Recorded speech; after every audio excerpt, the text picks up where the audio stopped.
નમસ્કાર મિત્રો, વંદે માતરમ. હું છું મનીષ રાજાણી.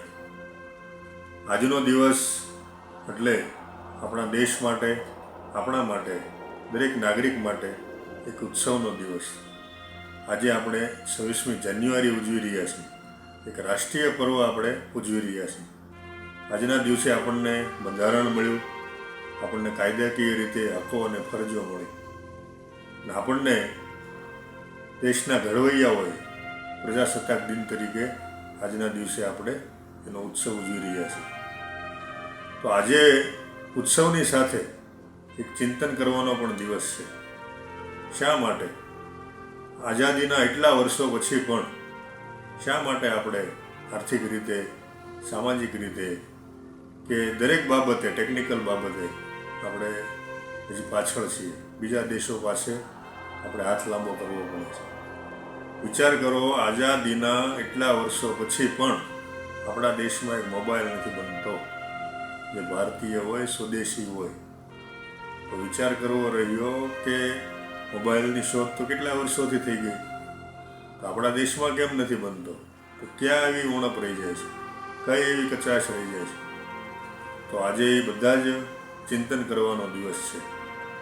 ફક્ત ઝંડા લગાડીને કે રાષ્ટ્રગીત ગાઈને ઓફિસોમાં, તમારી દુકાનોમાં કે ફેક્ટરીઓમાં કે સ્કૂલોમાં કે કોલેજોમાં આપણે રાષ્ટ્રધ્વજને વંદન કરીને કે ભારત માતાની જય ન થઈ શકે. આ એ કરવું જ જોઈએ. આપણને રાષ્ટ્રધ્વજ માટે સન્માન છે, માન છે, સ્વાભિમાન છે આપણું. પણ સ્વાભિમાનની સાથે એ સ્વાભિમાન મારું જળવાઈ રહે, એનું માન મારા મનમાં તો છે જ, પણ મારા હૃદયમાં એ અંકાઈ જાય. એ ક્યારે થાય? તો એના માટે હું કંઈક કાર્ય કરું. તો શું કરવું પડે? એનું તમને એક ઉદાહરણ આપું કે નિયત હોય તો માણસ શું કરી શકે. જ્યારે મહાભારતની અંદર પાંડવોને ખાંડવવાનું મળ્યું, એકદમ બંજર જમીન, બાવળિયાવાળી જમીન, કશું જ થાય નહીં. જોઈને એમ લાગે આ જમીનમાં ક્યારેય કાંઈ થાય નહીં. પણ એ જમીનને પાંડવોએ પોતાના કર્તૃત્વથી, પોતાની કાર્ય પદ્ધતિથી, પોતાની નિયતથી એ ખાંડવ વનને ઇન્દ્રપ્રસ્થ બનાવ્યું. એવું ઇન્દ્રપ્રસ્થ કે જેની આગળ સ્વર્ગ પાછું પડે. એટલે જે કૌરવ, જે દુર્યોધન કે જેની પાછળ હસ્તિનાપુરનું શ્રેષ્ઠ રાજ્ય હતું એ સમયનું, એ હસ્તિનાપુરના યુવરાજને પણ એમ લાગ્યું કે મારે આ ઇન્દ્રપ્રસ્થ જોઈએ છે કોઈ પણ કાળે. એટલી અને ઈર્ષા થવા લાગી. આવું શ્રેષ્ઠ રાજ્ય 5 ભાઈઓથી ઊભું કર્યું. અને તમે વિચાર કરો તો તમારી આંખો પોળી થઈ જાય. ફક્ત 19 વર્ષમાં એ લોકોએ કરી નાખ્યું. આજે આપણે આઝાદ થયા અને આજે 75મી વર્ષગાંઠ આપણે ઉજવી રહ્યા છીએ પ્રજાસત્તાકની.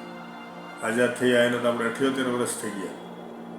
તો એટલા વર્ષો પછી પણ દેશનો એક અમુક ભાગ એવો છે કે જેને આજે 2 ટાઈમ જમવાના ફાફા છે. તો ક્યાં આપણી કચાશ રહી જાય છે? શું આપણી ખામી રહી જાય છે? એ ચિંતન કરવાનો દિવસ છે. એટલે મહાભારત કાળની વાત છે એમ આજના કાળમાં પણ ચાઇના, તમે વિચાર કરો, ચાઇના આપણી પછી આઝાદ થયેલો દેશ છે. આપણે 1947માં આઝાદ થયા, ચાઇના 1948માં આઝાદ થઈ. ને આપણે ભણવામાં આવતું હતું ત્યાં ખાવાના ફાફા છે, ત્યાં એ ઉંદરડા મારીને ખાય છે, આવું આપણે સાંભળતા હતા, આવું આપણે વાંચવામાં આવતું હતું, ભણવામાં આવતું હતું. તો વિચાર કરો, એ દેશ આજે જેને જગતનો જમાદાર કહેવાય અમેરિકા, એ અમેરિકાને આંખું બતાવે દરેક બાબતે. ટેકનિકલ હોય, ઓલિમ્પિકમાં રમત દ્વારા હોય કે પછી પ્રોડક્શનમાં હોય, દરેક લોકોને આજે ચાઇના જવું પડે છે. તો શા માટે? તો એણે એવો શું ફેરફાર કર્યો? એના નાગરિકોએ એવું શું બંધન સ્વીકાર્યું? એના નાગરિકોએ એવી શું ગાંઠ મારી? આજે ચાઇના છે એ દરેક લોકોને હંફાવે છે. તો ચાઇનાના હું વખાણ નથી કરતો, પણ એની પાસેથી શીખ લેવાની જરૂર છે આજના દિવસે. તો આજે આપણે સાચો રાષ્ટ્ર પર્વ ઉજવો ગણાય.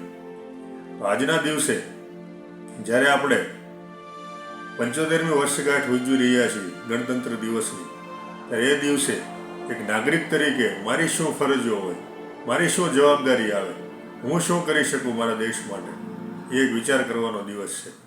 હું ગમે તેવી સારી સારી વાતો કરતો હોઉં, પણ મારા કામથી જો દેશને, પ્રકૃતિને, સમાજને, લોકોને જો નુકસાન થતું હોય તો મારું કામ છે એ ઝીરો છે. એક્ઝામ્પલ તરીકે હું ગમે તેટલી સારી વાતો કરું, પણ મારી એક કેમિકલની ફેક્ટરી હાલતી હોય, એની કેમિકલના ફેક્ટરીથી પ્રકૃતિને નુકસાન કરતું હોય, વાતાવરણ બગડતું હોય, પર્યાવરણ બગડતું હોય, તો એ કદાચ હું એમાંથી કરોડો કમાઈને કરોડોનો ટેક્સ હું જો સરકારને ભરું તો એ ટેક્સ છે ને એ દેશ માટે, સમાજ માટે, સરકાર માટે, રાષ્ટ્ર માટે એ ઝેર છે. એ ટેક્સની કાંઈ જ વેલ્યુ નથી, ટેક્સની કોઈ જરૂર નથી.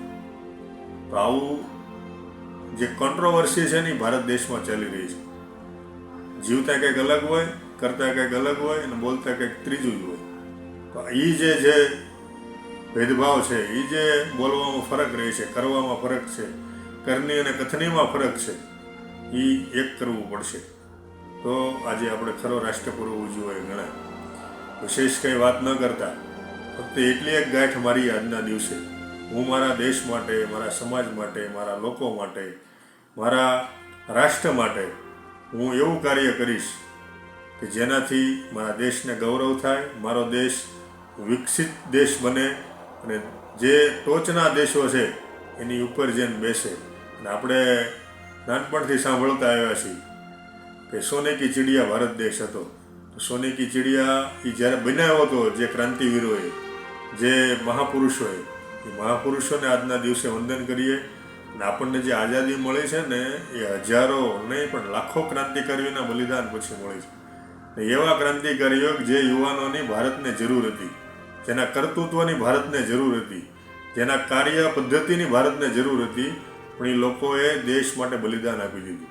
એ ક્રાંતિકારીઓને આજના દિવસે નમન કરીએ અને ફરી એકવાર આખા જ દેશને, તમામ લોકોને આજના રાષ્ટ્ર પર્વની અનેક અનેક શુભકામનાઓ. વંદે માતરમ. ભારત માતા કી જય.